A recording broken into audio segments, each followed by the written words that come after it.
Hi guys, and welcome back to the channel. If you're new here, my name is Cassandra, and this is my supersonic red Camry. If you're not new here, welcome back, and thank you so much for the support. Today, I have put in a mod that I'm really excited about. I thought it was going to take a lot longer to get here because they were back ordered until the end of August. So I wasn't expecting this to come in the mail, and it happened to show up the same day my wheels came in. So it was really unexpected. I was really excited to kind of put it all together and show you guys what it is. So it is in my engine bay. A lot of people were guessing that it's an air cooler. Is that the right word? Oh my God. Sorry. Air intake. It's air intake. It's midnight. Don't mind me.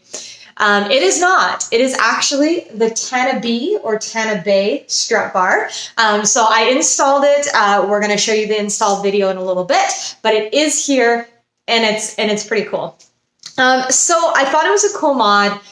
Honestly, I loved it because it was red. It added some red to the inside of the engine bay, but I didn't really have a lot of knowledge on what it did or why it was effective or if it would even be effective. I mean, the strut bar was only a couple $100, so is it even going to work? I didn't know, but I bought it on the whim that we would try it, add it in. I've seen a few of you guys have it, so I thought it'd be a cool mod to get onto it. If it was helping the performance of the vehicle, that was awesome, an extra bonus for me, slash, you know, what it was actually meant to do. That would be cool. But when buying it, I didn't really know if it was going to work the way it should. So what is a strut bar? What does it do? It increases the rigidity of the vehicle when you're taking sharp turns, when you're going over bumps. It's meant to keep the vehicle tight, I guess. I don't know what the word is. Anyway, so it's meant to keep the vehicle tight. So that being said, what it's doing is connecting your two strut towers to each other. So by connecting the two strut towers, you're able to absorb the force with both of the struts instead of one of them taking most of the force or it being off balance. So in basic terms, it literally just connects the two strut bars so that you have a more uniform motion when you're driving. If you shake the strut bar when you put it in, if you're shaking it, it shouldn't move. If it's moving, it's more meant for aesthetics. It's not really going to help you very much. But if you're unable to move it without moving the whole car, like right now I'm really pulling on it and it's not moving, which means it should be very effective when driving and it should be something that really works well with the vehicle.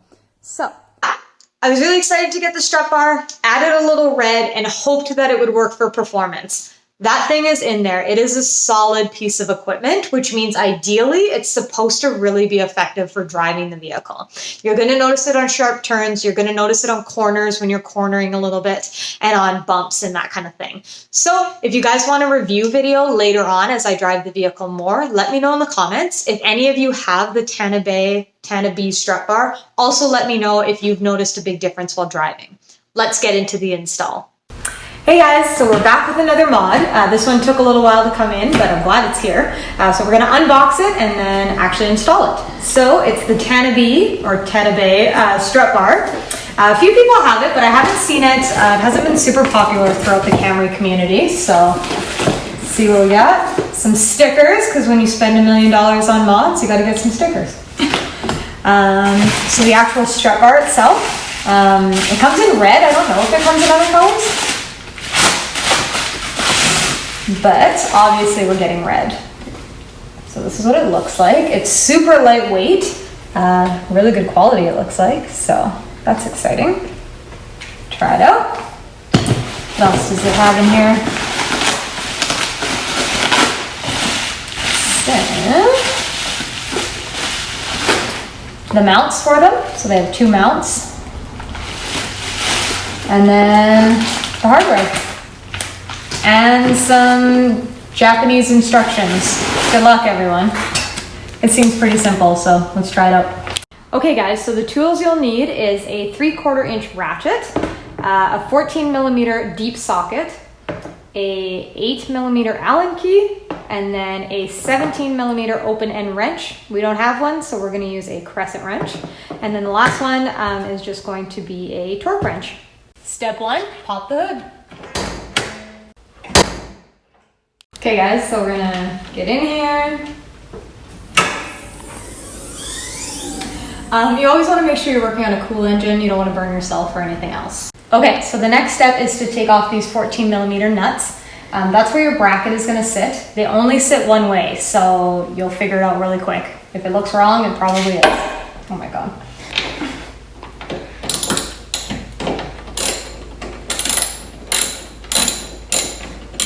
Alrighty.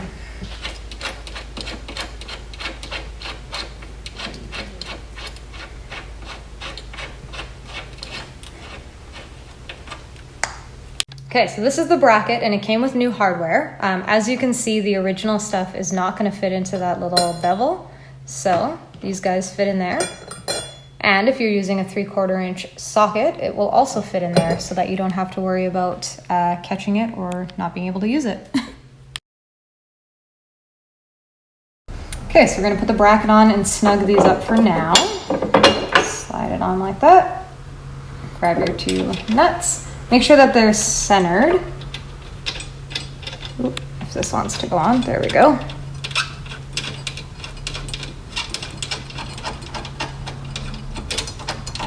Boom. And then this one.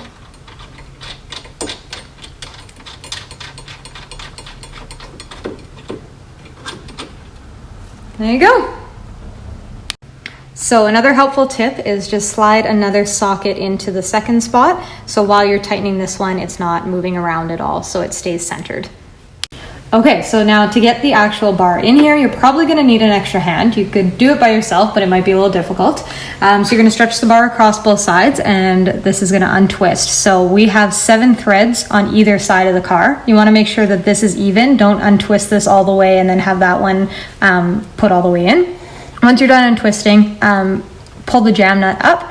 Don't tighten it too much because you do want a little bit of play when you're trying to put the bolt into the frame here. So slide the bolt in, and then you're gonna slide the washer and the nut on the other side. Okay guys, so some people are gonna tighten these as tight as they'll go, but I like to follow the instructions / what the engineers know. And from Toyota, they said that these should be 63 foot-pounds of torque. So we're gonna do that with a torque wrench. We're gonna start here on the bracket and then work our way in. This one's already tight. 1.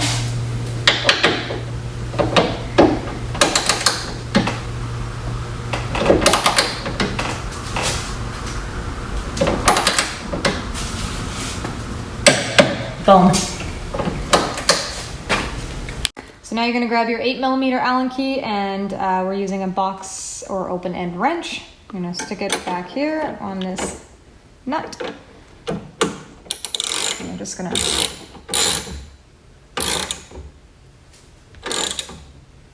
tighten that up. Done. Okay, so as you guys can see, it's a relatively cheap and easy mod to do. It doesn't take a lot of effort. You just need an extra hand to get it in there. It does add some nice flavor to the red in the car that's already there. If you have other cars, I believe it only comes in red, so it'll just add some extra fire to your engine bay. Let me know if you guys want a follow-up video in terms of if it actually works and if you notice a difference when driving the vehicle. I haven't driven the vehicle yet with the strut bar, so we will find out if it really makes a difference or if I just spent $200 for it to look good. Either way, thank you guys so much for the comments. Thank you so much for the support and subscribers. If you're new here, think about subscribing, like the video, comment, all that fun stuff. Take care, everyone.